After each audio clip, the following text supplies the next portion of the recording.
Hürmetli vatandaş, leksiyalarımız davamlaştırmaz, endiki leksiya değil. Bugünkü ıslaq 2023 yıl 5. ayının 16. günü yaptığı Seyşembe vatandaş. Endiki mavzu mundaq buludu vatandaş.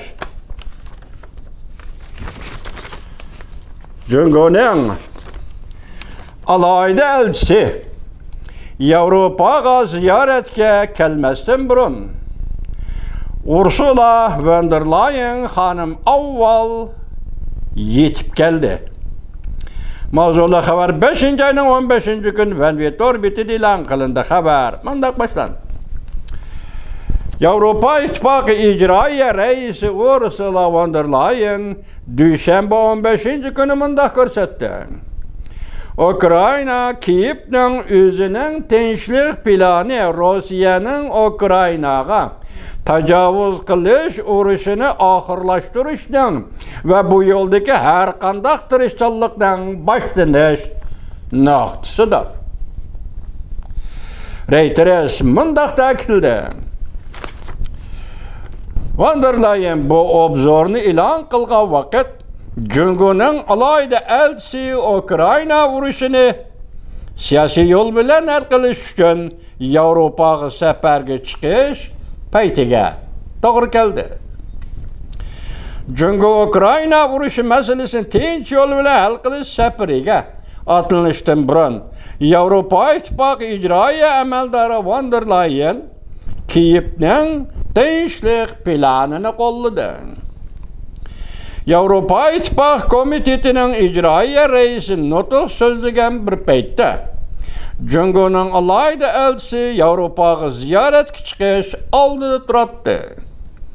Beijing bu ziyoratni Ukrayna urushini siyosiy yo'l bilan hal qilish loyihasini o'tirib qo'yish deb atadi. Von der Leyen mundaq ko'rsatdi. Reis Von der Leyen mundaq ko'rsatdi. Ukrayna bo'lmasa Ukrayna tinchlik bo'lmaydi. Baş dedik-ku. Ukrayna bo'lmasa Ukrayna tinchlik bo'lmaydi. O'tgan hafta Ukraynani ziyorat qilgan Reis Von der Leyen mundaq ko'rsatdi. Ukraynaning yovuzani tajovuzga uchirgan davlat ekanligini abadiy unutib qolmasligimiz lozim. Şunun üçün Ukrayna adil ve beraber merkezlik prinsipte tüzüp çıkışı lazım. Von der Leyen mundaq ko'rsatdi. Cungo'nun reisi Xi Jinping Ukrayna prezidenti Zelenskiy telefon berganligi yaxshi ish deb ko'rsatdi. Lekin Von der Leyen ta'kidlab yana mundaq ko'rsatdi. Lekin Cungo Moskva ko'rsatadigan ta'siridan foydalanib urushni oxirlashtirish kerak. Mana buyruq. Cungo Ukrayna ile Rusya o'rtasida aloqada bo'laman deb avar bo'lmay, Moskva ko'rsatadigan ta'siri orqali Moskvaga ta'sir ko'rsatib urushni oxirlashtirish kerak. Mana yo'l, mana buyruq, mana tartib, mana besem vatandaş. Avrupa İttifaqı'nın 2 nafar ayol zoti var. Birisi Tashqi ishlar ministri Germaniyaning Annalena Baerbock. İkincisi Komitetning reisi Von der Leyen. Ko'ring. Sen ta'siring bilan Moskvani qoyil qil, urushni oxirlashtirib, boshqasi beka. Reuters mundaq ko'rsatdi. Von der Leyen xalqaro jiddiy diplomatiya haftaligi boshlanish arifasida yuqorqi nutqni e'lon qildi. Mana bu gap. Demak, oldimizdagi hafta Yevropada jiddiy, ya dunyoda jiddiy diplomatiya haftaligi boshlandi vatandaş. Bu aralıqda Rusya'nın Ukrayna'ga tecavüz qilish urushi muhim kun tartib bo'lib qoladi. Demak, diplomatiyada bu Ukrayna masalasi muhim kun tartib bo'lib qoladi.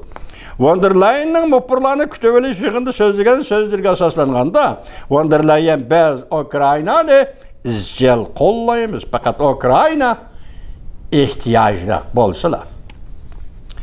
Von der Leyen yana alayda sotqinligi ise turg'izib Alash shahrini Rossiyaning mas'uliyatini so'rashda qilishni qo'lladi. Prezident Joe Biden ayni chaqda prezident Vladimir Putinni sotlash uchun ayrim sot kollegiyasi qurishni qo'llayman degan edi.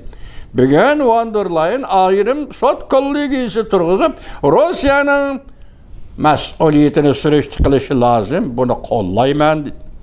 Endi agadi yangidan ziyonkashlik qilguvchilarni tizimlashni qo'zg'atishni taklif qildi. Bu Rossiyaning to'lam to'lishiga yo'l tuzlaydigan intayin muhim qadam edi. Yevropa İttifaqı icraya reisi von der Leyen bu obzor Yevropa quruqligi kishilik huquq nazorat organi yuqori darajaliklar yig'ini Logyavikda chaqirilishdan burun ismni xitoychadan tarjima qildim. Bir kun burun e'lon qilindi. Buning keyinda 7 davlat Groyning Yaponiyadagi yig'ini boshlandi.